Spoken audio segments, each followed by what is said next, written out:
বাক্সাৰ বৰমাত পৰীক্ষাৰ ফলাফলক লৈ উল্লাস। আজি ঘোষণা কৰা উচ্চতৰ মাধ্যমিক চূড়ান্ত পৰীক্ষাৰ ফলাফল অনুসৰি কলা শাখাত প্ৰথম আৰু বিজ্ঞান শাখাত বাক্সা জিলাই তৃতীয় স্থান লাভ কৰাৰ পিছতেই জিলাখনৰ বৰমাৰ ডক্টৰ শৰৎ ভাগৱতী ছানৰাইজ একাডেমীত আনন্দৰ বন্যা বৈছে। 100% জিলিকিল বৰমাৰ ব্যক্তিগত খণ্ডৰ বিদ্যালয়। ঘোষিত ফলাফল অনুসৰি ডক্টৰ শৰৎ ভাগৱতী ছানৰাইজ একাডেমীৰ পৰা 180 গৰাকী শিক্ষাৰ্থীৰে উত্তীৰ্ণ হয়। ইয়াৰে বিজ্ঞান শাখাত 111 গৰাকী পৰীক্ষাৰ্থীৰ লগতে কলা শাখাত 69 গৰাকীয়ে প্ৰথম স্থান অধিকাৰ কৰে।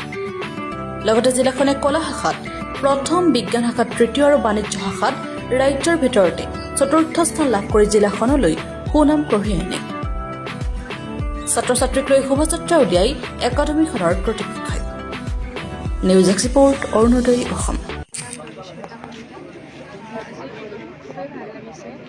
ছাৰ মেমহঁতে বহুত কষ্ট কৰিছে আমাৰ লগত আৰু এইখিনি আমাৰ সাফল্য কেনেকুৱা মেট্ৰিকত 86% পাইছিলোঁ, কিন্তু এইবাৰ মই 90% ছানৰাইজৰ পৰা যেতিয়া কিবা বুজি নাপাওঁ তেতিয়াও বহুত ভালকৈ বুজাই দিয়া আছিল ছাৰ মেমহঁতে।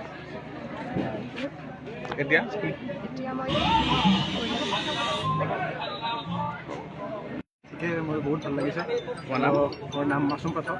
মোৰ মেট্ৰিকত 89% আছিল আৰু এইবাৰ মই ইয়াতে পঢ়ি কিনে 96% পাইছোঁ আৰু গোটেইখিনি ছাৰ অহাৰ কাৰণে হৈছে। আৰু ছাৰক ক'ব গ'লে মই থেংক ইউটো দিম, গোটেই ক্ৰেডিট ক'ব। আৰু মোৰো হৈছে হ'লেও ছাৰৰ পৰা এইখিনি নহ'লাকৈ কেনেকুৱা ধৰণৰ শিক্ষা ইয়াত ইয়াতে মেইনকৈ টিউশ্যন নহওঁকৈ মই সেইখিনি চব কৰিছোঁ, ঘৰতে প্ৰিপেৰেশ্যন কৰিছোঁ। আৰু ছাৰ অহাৰ সেইখিনি আছিল। তোমাৰ ঘৰ মোৰ ঘৰ আলাকজা। সমূহ ৰাইজলৈকে ছানৰাইজৰ তৰফৰ পৰা নমস্কাৰ জনাইছোঁ। আজি আমাৰ কাৰণে অতি গৌৰৱৰ দিন আৰু আমাৰ মাজৰ পৰা ছায়েন্সত 96% পাবলৈ সক্ষম হৈছে আৰু আৰ্টছত 90.4% পাবলৈ সক্ষম হৈছে। আমাৰ কাৰণে অতি গৌৰৱৰ দিন, কাৰণ আমি এই ছানৰাইজত অহা মাত্ৰ 3 বছৰ হৈছে। 3 বছৰত এনেকুৱা সাফল্য আমাৰ কাৰণে অতি উচ্চ হৈছে। এইখিনিয়ে মোৰ ফালৰ পৰা ক'বলগীয়া। আমাৰ ষ্টুডেণ্ট আছে, ছাত্ৰ ছাত্ৰী আছে, আপোনালোকে তেখেতসকলৰো মনৰ কথা বুজি লওক।